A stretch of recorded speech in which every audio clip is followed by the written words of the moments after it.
Okay, I'd like to say Shalom.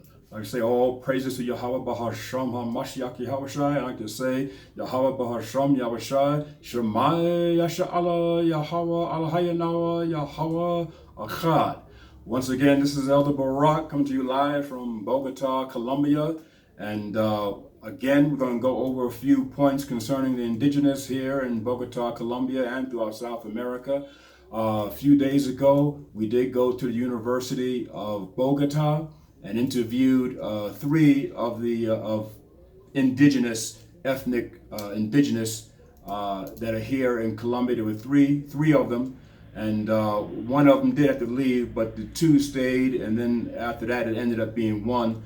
But they did give an interview. It went very well. And I had the sister named Catherine with me. She was doing a little bit of the interpreting, the translating there. But again, she speaks primarily Spanish herself. So we did the best we can, but it still went very well. You can check out these videos on YouTube. Just go to YouTube, Elder Barak at the University of Bogota, speaking to the indigenous at the University of Bogota. So it went very well. And so, and there were a couple of other sisters that live here in Colombia. I couldn't get to them because they live in Cali, Colombia. I'm in Bogota, they live in Cali.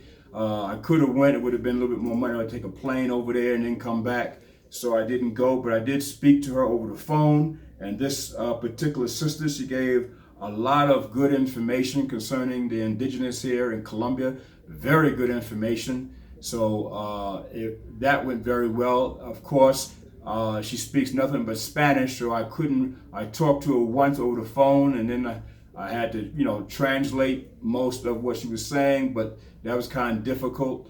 So sometimes you got to use, just bits and pieces and words that she tried to get through. So what I told her to do is just WhatsApp me, text it, and whatever she sent forward, I would use that. But what she sent forth was very good information. So I'm going to read what she said. This sister's name is Maritza. And Maritza lives in Cali, Colombia. And I'm going to show you a picture of her. Of course, she's not here right now with me, but I'm going to show you a picture of her. All right. And she was willing. She wants me to come to Cali to do an interview with her. So she's willing to do an interview. So, of course, she's willing to show herself on camera. But that's a picture of her, all right? And she gave me some very good information concerning the indigenous here in Colombia and Bogota. So I'm going to read to you some of what she said, or I'm going to read to you all what she said, and it's very good information, okay? So this is what Maritza had texted me and concerning the indigenous here in Colombia and Bogota, okay? She said, the native indigenous peoples are found in Colombia in several cities, municipalities such as the Sierra Nevada de Santa Marta. The Wayu Indians are in La Guajira, who live in precarious conditions. How about that? Precarious conditions with little dignity, okay? She said little dignity, since it does not have the basic needs met. So they don't have their basic needs met. So why don't the leadership here in Colombia, the so-called white man and the Spaniards, why don't they meet their basic needs? So she's going to give you what basic needs are not met, and it's going to shock you. Okay, it says such as drinking water.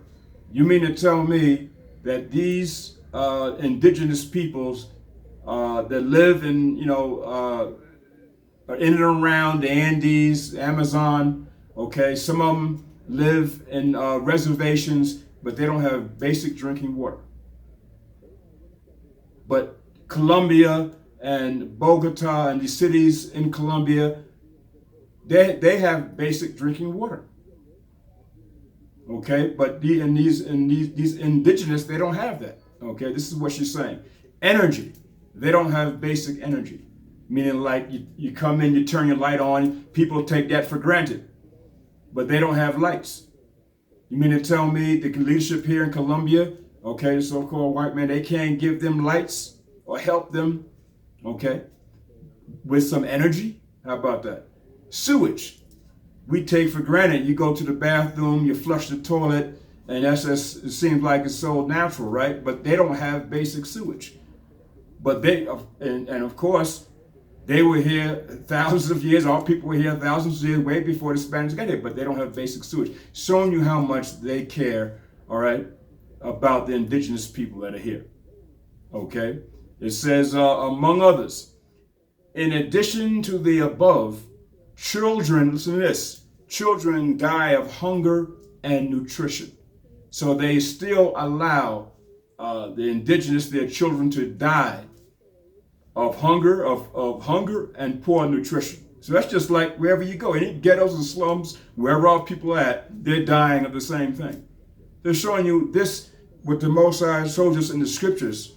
It was going to affect all people, how the conditions that we were going to come into, being scattered and sent all over the earth, in remote corners of the earth, we were going to suffer these same curses that you read about in Deuteronomy 28 chapter. Doesn't matter who you are.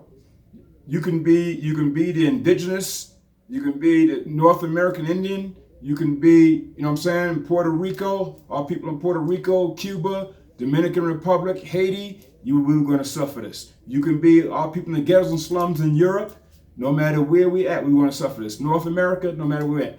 The so-called Middle East, we're still going to suffer it. Asia, China, Japan, wherever we're at, we're going to suffer these curses. Okay? Okay, so, and then she goes on to say this. We also found in the Cauca several indigenous communities, among them the most recognized in Cajabio, the Doveo, Bolivar Cauca, among others. These communities are dedicated to the cultivation of corn, plantain, sugar, cane, among others. So she's given what these communities, ethnic tribes, what they do as a culture. And these particular communities, they cultivate corn, plantain, sugar, cane, among others.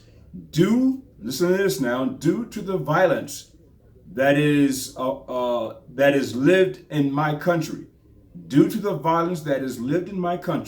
they have been displaced from their territory. See, they're still being displaced. Even when the Spanish conquistadors came here, even when Columbus came here, and these Spanish conquistadors and explorers came here, they were displaced. We know that. But they're still being displaced, according to this sister, Maritza. They're still being displaced. So that's like the Heavenly Father teaches us, this is not our rest.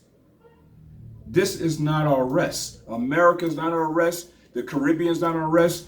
Wherever we're scattered and dispersed in these remote areas in the earth, it's not our rest. And we're still being displaced.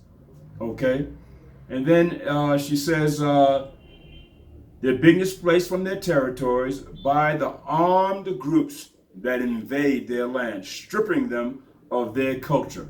Of course, that's what Christopher Columbus and the Spanish explorers did, stripped them of their culture and invaded their land and took it over and raped, robbed, and murdered and pillaged, okay, our people.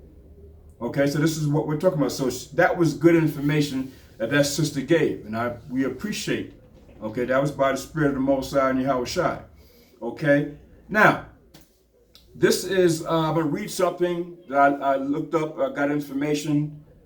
This is an Edomite, right? So-called white man. He says his name is Cliff Kincaid.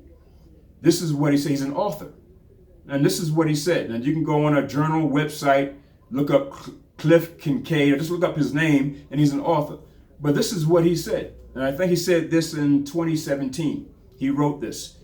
He said, despite progressive vilification, Americans continue to celebrate October 12th as the day of Christopher Columbus, right? As the day Christopher Columbus discovered America. He says, despite vilification, Americans still do it. He said, but since the quincentennial in 1992, progressives have been denouncing the event as resulting in deliberate genocide of a peaceful indigenous people. How about that? This is what this is so-called white man now, right? Cliff Kincaid. All right. He says, but since the quincentennial in 1992, progressives have been denouncing the event as resulting in deliberate genocide of a peaceful indigenous people. So they know it's genocide. And of course it was. There were millions of our people destroyed, murdered, genocide. Millions of so-called South American Indians, North American Indians, Caribbean Indians, genocide. Okay, raped, robbed, and murdered. That's what they have done. Okay, so they know this. Then he goes on to say, according to new conventional wisdom, Christopher Columbus and his discovery of America is an epic catastrophe that should be scorned and vilified. Okay, so this is what Cliff Kincaid says, that Christopher Columbus and his discovery of America is an epic catastrophe that should be vilified, and it should be. Nobody should be celebrating Christopher Columbus. Nobody, especially our people, all right? It should be totally vilified, all right? You should have no thought of Christopher Columbus in your mind, no thought of any of these holidays, idols, church systems, political processes in your mind whatsoever. None whatsoever, okay? So, and that was Cliff Kincaid, right? So now we understand that when Christopher Columbus came here, okay, in 1492, he basically so-called, okay, discovered America. But what did he do? All right. He pillaged and murdered and robbed and raped. Okay. And after Christopher Columbus came, there was a drove of so-called Spanish explorers that came here and destroyed our people. So there were like basically four of the biggest empires that were here way before Christopher Columbus. I'm gonna name them, okay? When the Spanish explorers came, starting with Christopher Columbus, the empires that were here, and these were empires, and we know, okay, according to the history in the Bible, that our people, okay, when you talk about the 10 tribes, okay, the 12 tribes, you had the southern kingdom and the northern kingdom. Judah, Benjamin, and Levi was basically the southern kingdom, all right? And then you had the 10 tribes, which made up the northern kingdom, okay? But in 722 BC, they took it upon themselves under the Assyrian Empire. The 10 tribes took it upon themselves because they weren't keeping the commandments in Israel. So they took it upon themselves and said, look, we're going to go to another land and then see if we can keep the commandments there.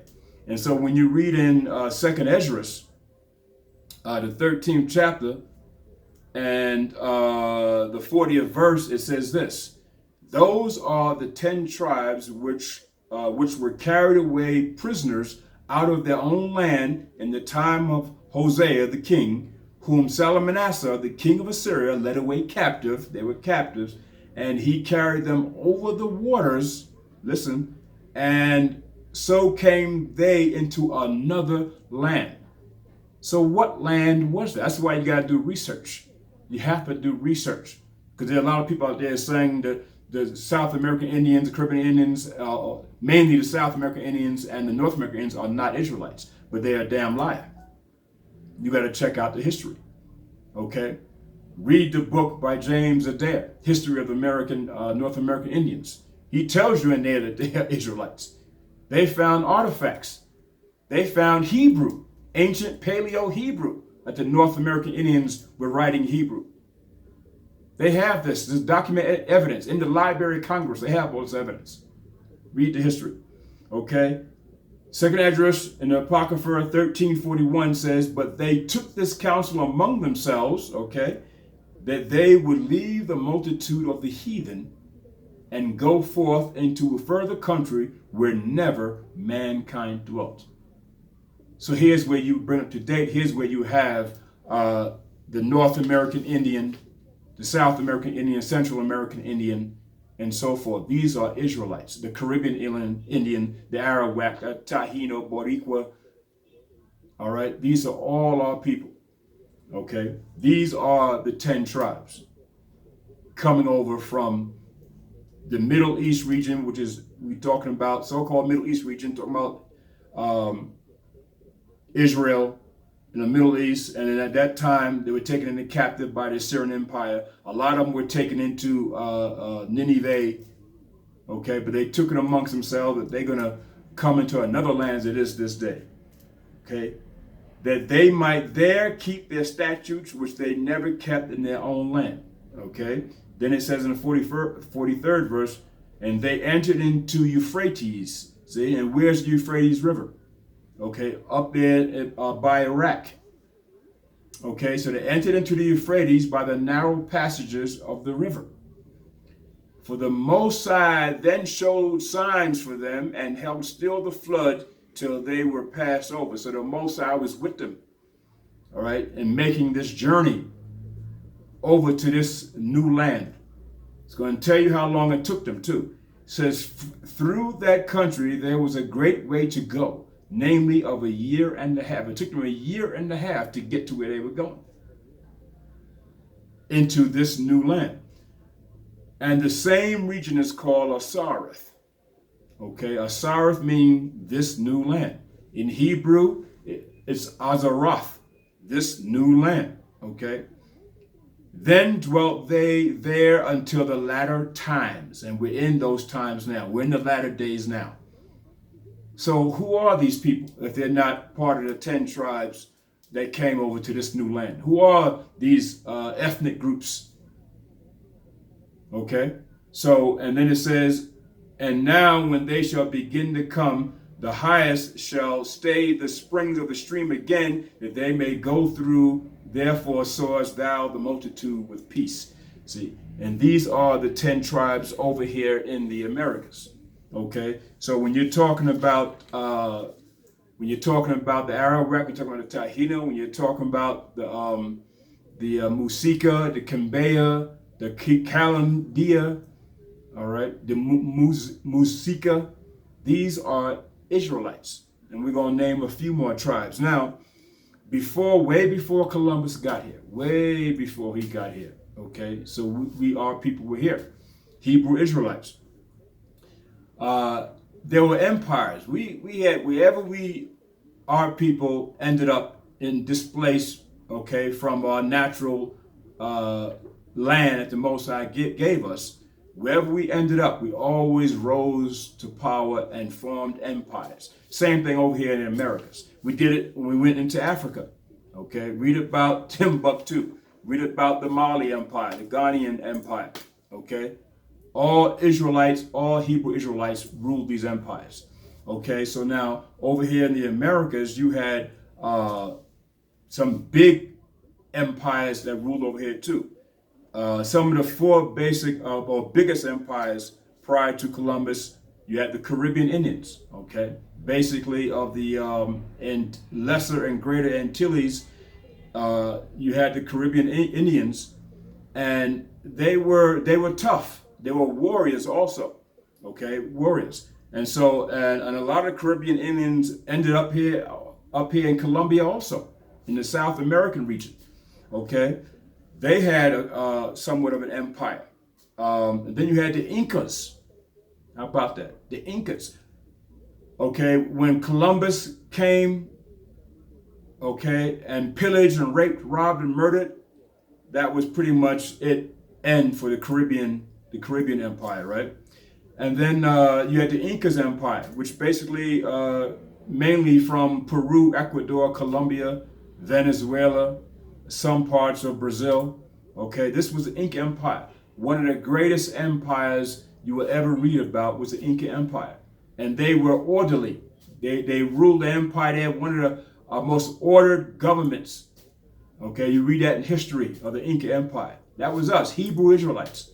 So they call the Indians savages, but the Indians were not savages. They were orderly. They ruled their empires and they ruled their people very, very orderly, and a lot of times in the spirit of Hamashiach Yahweh, in the spirit of the Most High. Okay, you had the Inca Empire. Okay, and basically when Pizarro, basically when they came, that Spanish explorer Pizarro came, that was it for the Inca Empire. And of course, the conquistadors followed and destroyed the Inca Empire. And then you had, after that, another big empire was the Mayan Empire. Okay, mainly the Mayan Empire was basically Central America. It pretty much was limited to Central America, mainly Guatemala, Belize, El Salvador, Honduras. Okay, that was a Mayan Empire, another gigantic empire, orderly type empire. Okay, and because they got the artifacts, they got the archaeology, they know. Okay, they know about it. Cortez, when Cortez got there, it started to fall. Okay, Cortez, a Spanish explorer, raped, robbed, and murdered and pillaged. When he got there, the Inca Empire started to fall. Okay, then the next empire, the Aztec Empire. You notice how you're going from the Caribbean on up. Okay, you're the Incas. The Incas, basically South America. Okay. And then going on up to Central America, the Mayan Empire, okay, and then you're going up to Mexico, the Aztec Empire, okay. They were mainly Mexico, okay.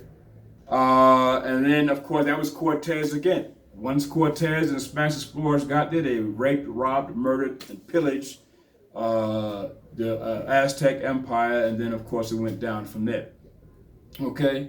And so then you got to bring it up even further, okay, into the so-called United States, right? On April 2nd, around 1513, Ponce de Leon landed in Florida. How about that? Ponce de Leon landed in Florida, claiming the territory of the Spanish. Claimed Florida for the Spanish Empire. What did he bring? He brought slavery, disease, and death. Okay, that's what he brought. Also, Ponce de Leon also conquered Puerto Rico. Okay, conquered Puerto Rico also. So these are Spanish explorers. Okay, in each particular empire, okay, you had a Spanish explorer that destroyed it, and they came in droves, looking for gold, all right, looking for silver, all right, looking for spoils. And then, of course, they raped, robbed, and pillaged our people, okay? Let's see, in around 1507, America was named after Americus Vespucci. Americus Vespucci never really got to North America, but he did in 1499 came to South America, okay? And then they named the Americas after his name. But again, Americus Vespucci, another Spanish explorer that came and raped, robbed, and pillaged, okay, here in the Americas. You had Narvaez. Narvaez took over, or Narvaez took over after Ponce de Leon. Did the same thing. They said he was ruthless. Killed a lot of our people. A lot of Indians, a lot of so-called Indians, killed a lot of our people, man. Okay. Let's see.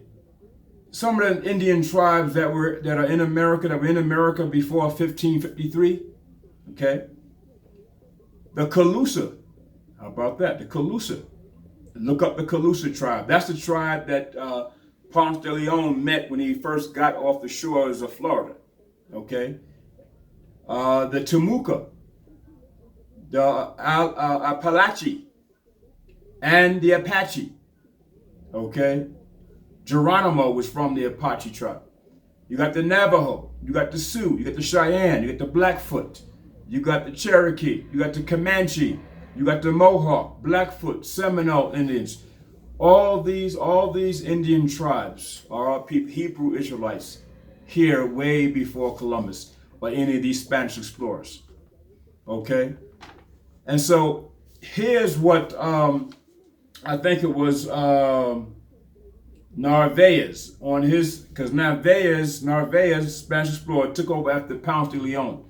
And on these ships, okay, when these Spanish explorers came on these ships, they always came with like some upwards to like 1,000 men, all right, from Spain.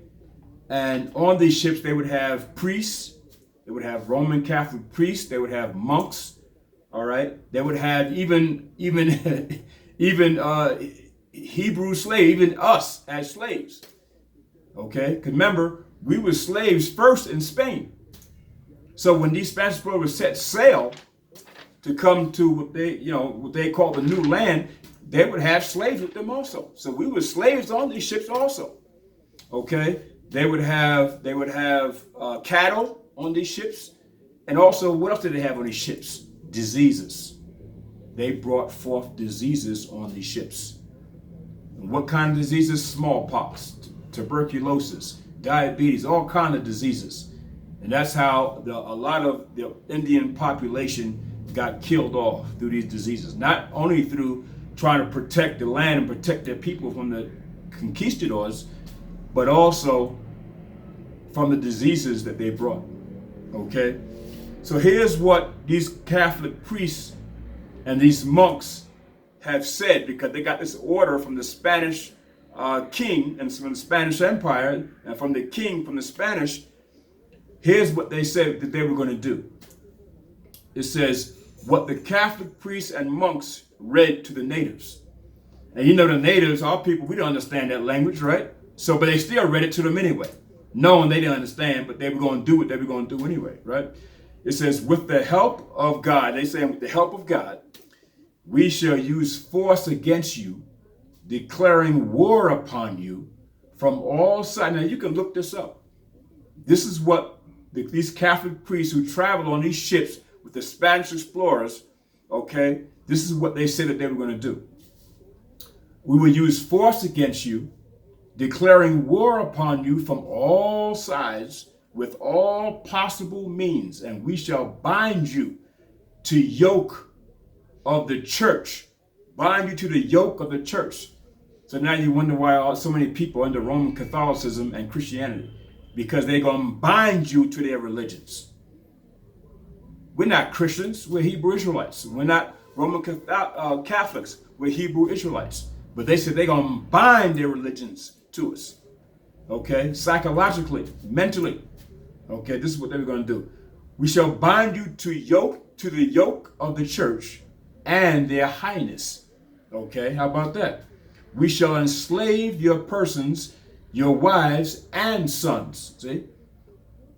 Sell you or dispose of you as the king sees fit. So as the Spanish king sees fit, okay, King Ferdinand, as the Spanish king sees fit, we shall seize your possessions and harm you as much as we can as disobedient and resisting vassals. And this is what they said, these Catholic priests and monks, when they came off these ships, this is what they read to the natives actually coming off of the ships at Florida. And when they seen the Indian tribes there, this is what they read to them. But of course, they didn't understand that. And we knew better. Our people knew better that these were conquerors coming to conquer the land. And so we fought to the best of our ability. But we know that prophecy teaches us that these things had to happen to us, okay, as a punishment from the Most High for breaking his law, statutes, and commandments. Okay? This is what the Most High teaches us. So when you read the scriptures say this in Deuteronomy 29:28. It says this. Okay. Deuteronomy 29:28 says this. And Yahweh rooted them out of their land in anger and in wrath and in great indignation and cast them into another land as it is this day. See, you're in another man's land. Okay? You're in another man, even though this is even though we were here before Columbus and the Spanish got here, you may say, well, this is our land, but this is not the land of our rest of the land the Lord wants us to have. Okay, this is not the land the Most High wants to have. Okay, so that's why he had the Spanish come here and conquer us and destroy us and bring us down. Okay, and then it says in Deuteronomy 28:64, it says this. All right, and Yahweh shall scatter thee among all people, from the one end of the earth even unto the other. And there thou shalt serve other gods. See, we're serving, what did that Catholic priest and those monks read? That they're going to yoke us to their church. They're going to bind us to their church. We're going to serve other gods, which neither thou nor thy fathers have known, even wood and stone. So today's wood and stone that you serve in, idol worship that you're serving, is Christianity, Roman Catholicism, the Muslim religion, and so on and so forth. That's today's wood and stone. Okay? And then, 65th verse. And among these nations shalt thou find no ease. So this is what the sister Marissa was saying, right? That they're living in terrible conditions here in Colombia. The ethnic tribes living in terrible conditions where their children, all right, are dying, and they're poor nutrition. They're dying. Okay? Even today. Okay, thou shalt find no ease, neither shalt thy sole of thy foot have rest, but the Lord shall give thee their trembling heart and failing of eyes and sorrow of mind. See? So we're under that curse until we return back to the Most High in Hamashiach Yahushua in righteousness and begin to keep his commandments. The Most High is going to uplift that curse from out of our mind, okay, and from off our bodies and from out of this land, and bring us back into Jerusalem, Israel, Mount Zion. And thy life shall hang in doubt, see? So all of a sudden, here comes Christopher Columbus to the shores of the Caribbean, and the conquistadors to the shores of the Americas out of nowhere, because the Most High said, what? Your life shall hang in doubt before thee. And thou shalt fear day and night, and shall have no assurance of thy life. Yeah. And you see it even today, 2019. Black men in America can't even cross the street. Black men in America can't even be in his own house without getting shot up. See, no assurance of thy life. This is what the Most High prophesied. Okay? And what is Psalms 44? It says this. You know? And so we have to understand this. This is what the Most High is bringing us. Psalms 44:11. Okay? It says, Thou hast given us like sheep. How about that? Thou hast given us like sheep appointed to meat, and has scattered us among the heathen. Okay, so we're amongst heathen now. Okay, they're not your friends here. They're not your friends. Okay, in South America, in Colombia, they're not your friends. In North America, they're not our friends. In Europe, they're not our friends. They're not your friends. Moses said they are heathen. Okay, Ezekiel 12. Ezekiel 12:15 says this. Okay, says, and they shall know that I am Yahweh when I shall scatter them among the nations and disperse them in the countries. And we're dispersed all throughout Caribbean, South America, North America, and of course, essentially throughout the whole earth. Okay, Zechariah 7:14 says this. But I scattered them with a whirlwind among all the nations whom they knew not.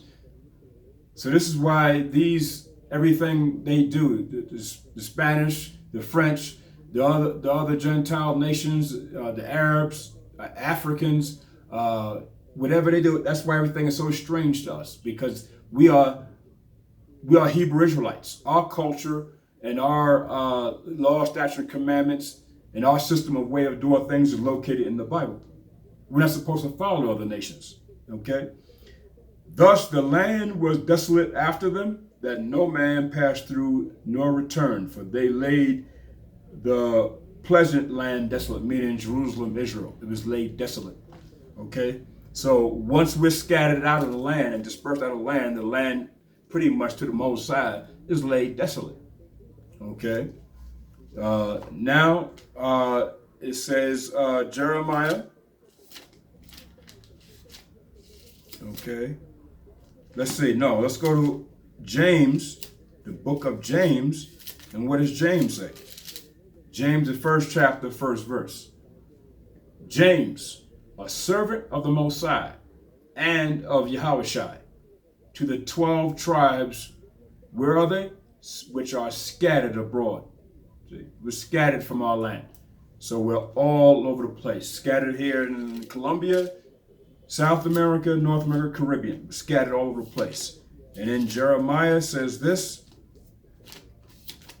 Okay, Jeremiah 30 and the third verse says this.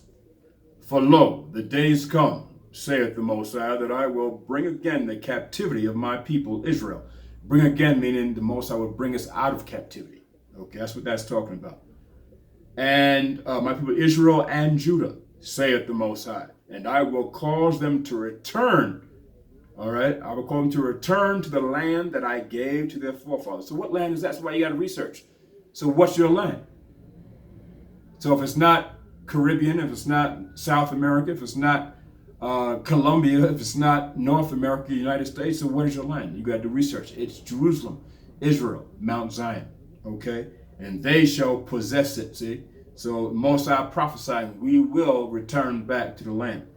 And then when you jump down to the 10th verse, Jeremiah 30 and 10, therefore fear thou not, O my servant Jacob, saith the Most High, neither be dismayed, O Israel.